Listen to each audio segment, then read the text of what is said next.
సంక్షేమ వసతి గృహాలలో నెలకొని ఉన్న సమస్యలను పరిష్కరించాలని కోరుతూ ఏఐఎస్ఎఫ్ ఆధ్వర్యంలో విద్యార్థులు చిత్తూరు జిల్లా కలెక్టర్ కార్యాలయం వద్ద ధర్నా చేపట్టారు. ఈ ధర్నా కార్యక్రమంలో ఏఐఎస్ఎఫ్ రాష్ట్ర ఉపాధ్యక్షుడు బండి చలపతి మాట్లాడుతూ ఎస్సీ, ఎస్టీ, బీసీ, మైనారిటీ గురుకుల పాఠశాలల వసతి గృహాలలో మౌలిక వసతులు కల్పించాలని కోరారు.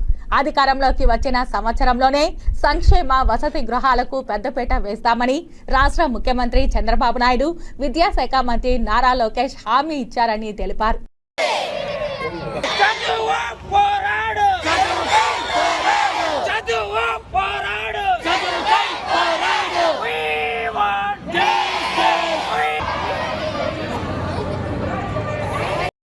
ప్రభుత్వ సంక్షేమ హాస్టళ్లు, అదేవిధంగా గురుకుల పాఠశాలలు, జ్యోతిరావు పులే రెసిడెన్షియల్ స్కూల్ యొక్క సమస్యల పరిష్కారం కోసం ఈ రోజున రాష్ట్ర వ్యాప్తంగా విద్యార్థులతో ఏఐఎస్ఎఫ్ ఆధ్వర్యంలో సంక్షేమ హాస్టళ్ల సమస్యల పరిష్కారం కోసం ఈరోజు కలెక్టర్ కార్యాలయం ధర్నా చేస్తూ ఉన్నాం.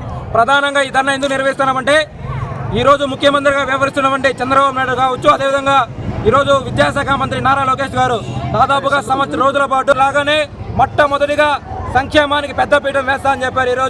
ఈరోజు ఎస్సీ, ఎస్టీ, బీసీ, మైనారిటీ ప్రభుత్వ సంక్షేమ హాస్టల్ విద్యార్థుల సమస్యలు ఈరోజు వర్షం పడినా ఈరోజు తడిచేటువంటి బిల్డింగులు ఈరోజు విద్యార్థులు ఉన్నారు.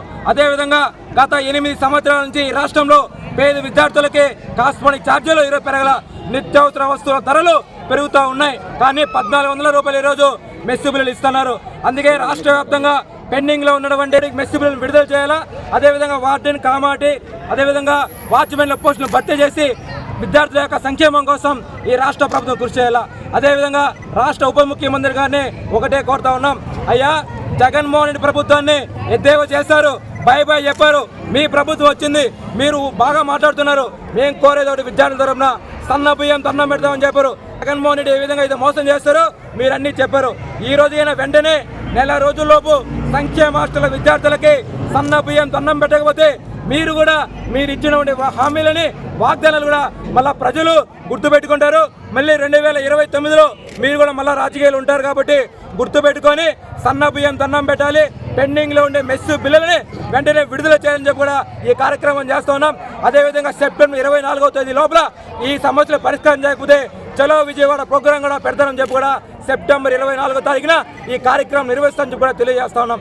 అనేక సంక్షేమ ప్రభుత్వ హాస్టల్లో ఉన్నటువంటి సమస్యలపైన రాష్ట్ర వ్యాప్తంగా ఉన్నటువంటి కలెక్టరేట్ల దగ్గర ధర్నా కార్యక్రమం నిర్వహిస్తూ ఉన్నాం. మన చిత్తూరు జిల్లా కలెక్టరేట్ దగ్గర ధర్నా కార్యక్రమం నిర్వహిస్తూ ఉన్నాం.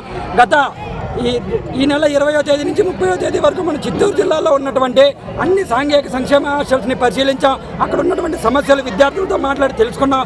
ఏ హాస్టల్ దగ్గరికి వెళ్ళినా వాళ్ళకి సరైనటువంటి మరుగుదొడ్లు లేకపోవడం, ఏదైతే ఫుడ్ మెనూను గవర్నమెంట్ అందిస్తూ ఉందో ఆ ఫుడ్ మెనూను కూడా వాళ్ళు రోజు కూడా సరిగ్గా దాన్ని సమర్థించకపోవడం కూడా చూస్తూ ఉన్నాం. విద్యార్థులు ఎవరైతే సంక్షేమ హాస్టల్లో చదువుతున్నారో వాళ్ళు ఈరోజు అనేక సమస్యలను ఫేస్ చేస్తూ ఉన్నారో అక్కడ ఉన్నటువంటి వార్డెన్లకు కూడా సరైనటువంటి జీతాలు కానీ లేదంటే మెస్ బిల్లులు కానీ రిలీజ్ చేయని పరిస్థితుల్లో ఈరోజు ప్రభుత్వం ఉంది.